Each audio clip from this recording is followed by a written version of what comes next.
Myself Shilpa Katole from ACS Girls Junior College, Pachpauli, Nagpur. We have already started the chapter Inheritance and Variation, and now we will discuss about the Morgan's experiment on linkage and crossing over. Morgan's used Drosophila melanogaster for his experiment because Drosophila has a very short lifespan. बहुत छोटा उसका life time होता है, about 2 weeks. उसका reproduction का period जो है बहुत हाई होता है. इसी वजह से मॉर्गन्स ने ड्रोसोफिला को सिलेक्ट किया. इन्होंने ड्रोसोफिला पर डायहाइब्रिड के ही क्रॉसेस अप्लाई किए एज अ मेंडल. जैसे मेंडल ने गार्डन पी प्लांट पे एक्सपेरिमेंट्स किए थे, कुछ वैसे ही एक्सपेरिमेंट्स मॉर्गन्स ने ड्रोसोफिला पर किए हैं. सिर्फ फर्क यहाँ पर क्या है कि मेंडल्स ने प्लांट में किए थे और यहाँ पर फ्रूट फ्लाई है. Drosophila is a fruit fly. यहाँ पर हम इसको एनिमल टाइप में काउंट करेंगे यहाँ पर. तो यहाँ पर मेंडल्स ने जो गार्डन पी प्लांट पे किए थे एक्सपेरिमेंट्स, सेम वैसे ही एक्सपेरिमेंट्स यहाँ पर मॉर्गन्स ने करे हुए हैं Drosophila. Morgans carry out several dihybrid process which is similar to the Morgan's dihybrid process over the garden pea plant. Example: Morgan and his group cross yellow body white eye female. यहाँ पर Morgans ने जो female लिया है उसकी body yellow है और आई जो है वो व्हाइट है. Then wild type with brown body and red eye male. ऐसा मेल लिया है जिसकी बॉडी जो है ब्राउन हो और आई जो हो वो रेड हो. इनका इंटर क्रॉस किया और इन्होंने F1 जनरेशन F2 जनरेशन इन्होंने जो मिली तो उससे इनको ये पता चला कि ये रेशोज जो है, ये रेशोज बिल्कुल मेंडल्स के जैसे यहाँ पर इनको मिल रहे हैं. That is 9:3:3:1. He observed that two genes did not segregate independently of each other and F2 generation deviated very significantly from the 9:3:1. अब यहाँ पर इनको रेशो जो है बिल्कुल मेंडल्स के जैसे मिला. जीन्स जो है यहाँ पर बिल्कुल मेंडल्स ने जिस प्रकार एक्सपेरिमेंट किया था उसी प्रकार से यहाँ पे परफॉर्म किया है. जीन्स एक दूसरे से सेग्रीगेटेड हुए, कुछ लूजली अमाउंट में हुए, कुछ टाइटली थे तो कम सेग्रीगेट हो पाए वहां पर. Then Morgan's and his group knew that genes were located on X chromosome.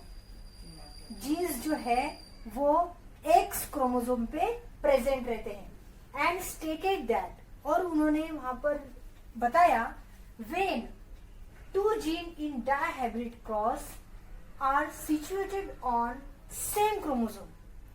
अगर यहाँ पर दो जीन अगर डायहाइब्रिड क्रॉस में हम ले रहे हैं वो सेम क्रोमोसोम पे प्रेजेंट है, उसकी लोकस उसकी जगह अगर पास है, टाइटली लिंक है, तो यहाँ पर प्रोपोर्शन जो है पैरेंटल कॉम्बिनेशन का ये ज्यादा रहेगा नॉन पैरेंटल टाइप से.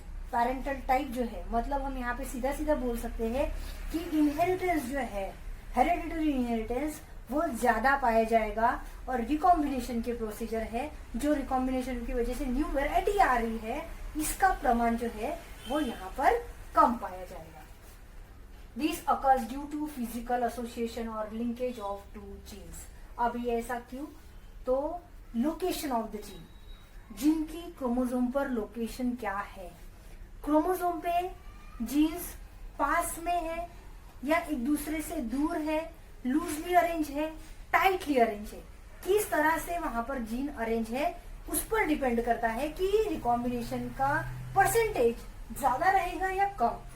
ही also found that when gene are group on same chromosome, अगर जीन सेम क्रोमोसोम पे पाए जाते हैं, स्ट्रांगली टाइटली लिंक अगर पाए जाते हैं, तो वहां पर बहुत कम रिकॉम्बिनेशन की प्रोसीजर होती है. They show very few recombination percentage, that is 1.3. When gene are loosely arrange, अगर जीन्स जो है लूजली अरेंज होते हैं, एक दूसरे से काफी दूर प्रेजेंट रहते हैं ऑन सेम क्रोमोसोम, हम एक ही क्रोमोसोम की बात कर रहे हैं, लेकिन जीन वहां पर एक दूसरे से काफी दूर प्रेजेंट है, तो वहां पर हम उन जीन्स को इजीली अलग कर सकते हैं। और ऐसी कंडीशन में वहां पर रिकॉम्बिनेशन का रेट जो है वो वहां पर ज्यादा रहता है। Gene for yellow body and white I R strongly link, show only 1.3 recombination in cross 1। Cross 1 में जीन जो है बहुत ज्यादा टाइटली लिंक होने की वजह से रिकॉम्बिनेशन का परसेंटेज जो है बहुत कम शो करता है, 1.3, इतना ही, मतलब कम यहाँ पर क्रॉस 1 में हमको रिकॉम्बिनेशन का परसेंटेज मिलेगा।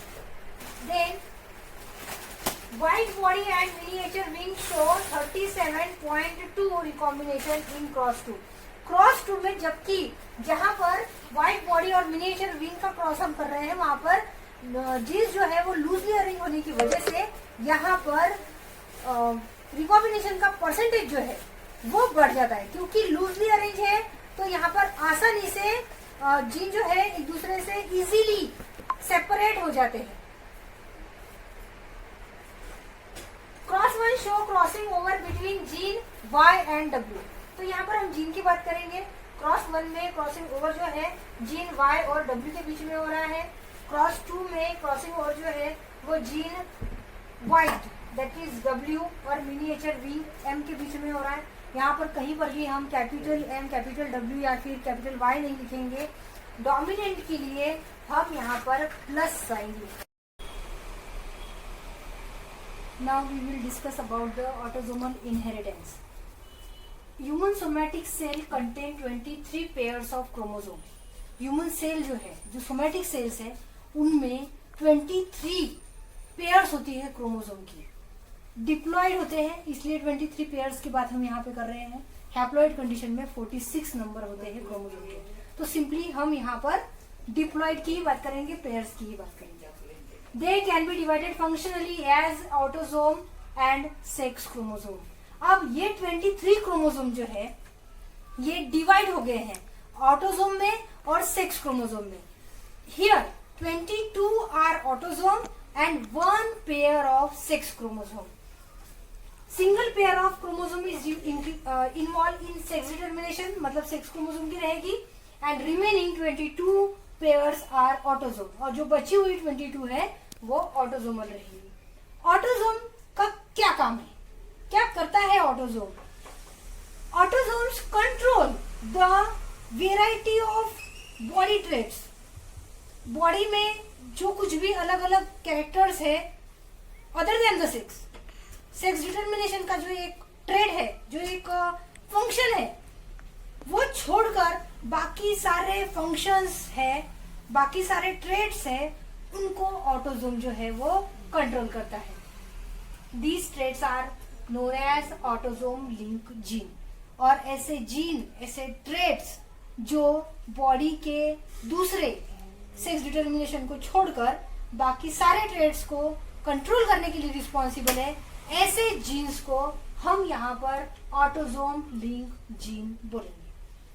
Transmission of body character other than the sex link trait from parent to their offspring through autosome is known as autosomal inheritance. Same यहाँ पर वहां पर हमने ऑटोसोमल जीन के बारे में पढ़ा, मतलब ऐसे जीन जो बॉडी के ट्रेड्स के लिए रिस्पॉन्सिबल होंगे सिर्फ सेक्स डिटर्मिनेशन का ट्रेड छोड़कर, तो ऐसे जीन को हम यहाँ पर ऑटोसोमल जीन बोलेंगे। और ऐसे इनहेरिटेंस को हम यहाँ पर ऑटोसोमल इनहेरिटेंस बोलेंगे। ऐसे कैरेक्टर, ऐसे बॉडी के कैरेक्टर जो पेरेंट से ऑफस्प्रिंग में इनहेरिट हो रहे हैं, लेकिन कौन से क्रोमोसोम के थ्रू?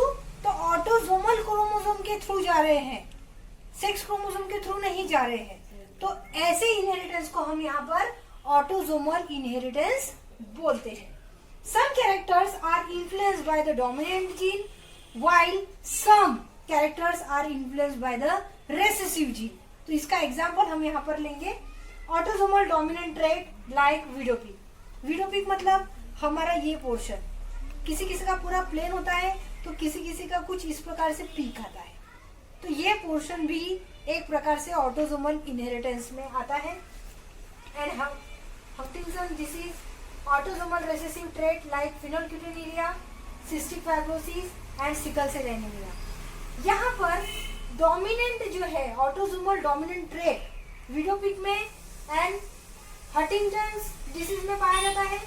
ऑटोसोमल रिसेसिव ट्रेट जो है phenylketonuria, cystic fibrosis and sickle cell anaemia में पाया जाता है।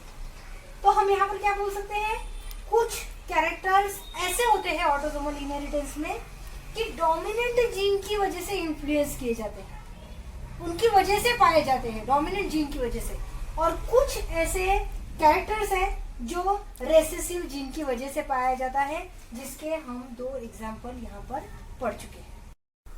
अब हम यहाँ पर बात करेंगे विडोपिक के बारे में। Prominent V shape hairline on forehead is describe as widow's peak. मतलब अगर किसी के फोरहेड पे कुछ इस प्रकार की वी शेप दिखती है तो हम उसको विडोपिक बोलते हैं। It is determined by autosomal dominant gene. हम पढ़ चुके हैं कि ऑटोसोमस में डोमिनेंट जीन की वजह से ही इन्फ्लुएंस पाए जाते हैं और रिसेसिव की वजह से भी पाए जाते हैं। तो ये जो टाइप है विडोपिक का, ये आता है डोमिनेंट जीन में।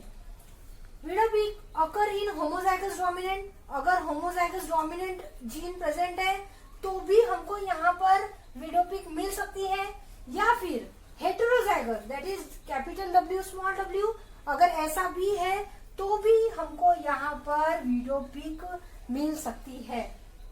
Individual with homozygous recessive. Homozygous recessive मतलब दोनों के दोनों स्मॉल। ऐसी अगर जीनोटाइप की कंडीशन आती है तो यहाँ पर किसी भी प्रकार का विडोपिक का फॉर्मेशन नहीं होगा। मतलब यहाँ पर हमको जो ये लाइन है, ये हमको यहाँ पे स्ट्रेट हेयर लाइन हमको यहाँ पर मिलेगी। Both male and female have equal chance of inheritance. यहाँ पर मेल रहे या फीमेल रहे, हमको दोनों में ये ऑटोसोमल इनहेरिटेंस है, उसके चांसेस जो है इनमें इक्वली पाए जाते हैं। एक बार फिर से मैं आपको बता रही हूँ, वी शेप फोरहेड पे, दिस इज वी शेप। ऐसा अगर वी शेप फोरहेड पे पाया जाता है तो उसको हम विडोपिक बोलते हैं। अगर ऐसा पाया जाता है वी शेप फोरहेड पर तो इसके लिए dominant autosomal dominant gene responsible होते हैं। इसके लिए ये जीन जो है वो कैपिटल W से डिनोट किए हुए हैं, that is capital in letter, which is responsible for the forehead V shape on forehead, and heterozygous condition that is capital W small w also responsible for the V shape on the forehead। यहाँ पर heterozygous B ये विडोपिक form करने के लिए responsible होगा। But अगर homozygous recessive gene अगर यहाँ पर पाए जाते हैं, दैट इज स्मॉल w, तो किसी भी प्रकार का विडोपिक का फॉर्मेशन नहीं होगा। यहाँ पे स्ट्रेट हेयर लाइन यहाँ पर पाई जाएगी और विडोपिक के चांसेस दोनों में, मेल और फीमेल में, इक्वली पाए जाते हैं। हम यहाँ पर पढ़ने वाले हैं phenylketonuria. It is inborn metabolic disorder cause due to recessive autosomal gene. हम इसके पहले क्या पढ़ चुके हैं कि डोमिनेंट ऑटोसोमल जीन की वजह से विडोपिक फॉर्म हो रहा था। तो डोमिनेंट ऑटोसोमल जीन का हम एक एग्जांपल ले चुके हैं, विडोपिक। अब हम यहाँ पर रेसेसिव ऑटोसोमल जीन के बारे में पढ़ने वाले हैं, एक एग्जांपल उसका भी हम यहाँ पर ले लेंगे। ये जो ऑटोसोमल जीन की वजह से जो डिसऑर्डर पाया जा रहा है वो इनबोर्न ही रहता है, मतलब जन्मजात जिसको बोलते हैं हम, जन्मजाति पाया जाता है। When recessive genes are present in homozygous condition, recessive gene जो है वो होमोजाइगस कंडीशन में होने चाहिए। होमोजाइगस कंडीशन में मतलब दोनों जीन एक जैसे होने चाहिए और रेसेसिव ही होने चाहिए। जैसे हम स्मॉल y लिख सकते हैं, स्मॉल w लिख सकते हैं, स्मॉल z लिख सकते हैं, स्मॉल a लिख सकते हैं। This is homozygous recessive condition, इसको हम होमोजाइगस रेसेसिव कंडीशन बोलते हैं यहाँ पर। अब इसमें क्या होता है, when recessive gene are present in homozygous condition, phenylalanine hydroxylase enzyme is not produced। अगर ऐसी कंडीशन आती है कि होमोजाइगस रेसेसिव जीन्स अगर कहीं पर प्रेजेंट है तो ऐसे कंडीशन में, ऐसे ऑटोसोमल जीन जो रिसेसिव प्रेजेंट है, ऐसी कंडीशन में फिनाइल अलानिन हाइड्रोक्सिलेज एंजाइम जो है यहाँ पर प्रोड्यूस्ड नहीं होता है। This enzyme essential for the conversion of amino acid phenyl alanine into the tyrosine. जो अमीनो एसिड है फिनाइल अलानिन, इसका कन्वर्शन क्या होता है, टायरोसिन में होता है। फिनाइल अलानिन का कन्वर्शन टायरोसिन में होता है। और ऐसा करने में कौन मदद करता है, तो फिनाइल अलानिन हाइड्रोक्सिलेज ये मदद करता है। तो ये कंडीशन में ये एंजाइम ही प्रोड्यूस नहीं हो रहा है। अब ये एंजाइम ही प्रोड्यूस नहीं हो रहा है तो ये फिनाइल अलानिन का कन्वर्शन टायरोसिन में कैसे होगा, हो ही नहीं सकता, because of absence of this enzyme. ये एंजाइम अब्सेंट होने की वजह से, due to absence of this enzyme that is phenylalanine hydroxylase, ये अब्सेंट होने की वजह से ये कन्वर्शन तो होगा नहीं। फिनाइल अलानिन जो अमीनो एसिड है उसका टायरोसिन में कन्वर्शन नहीं होगा। Phenylalanine is not converted into the tyrosine, hence phenyl alanine and its derivative are accumulated in blood and cerebrospinal fluid।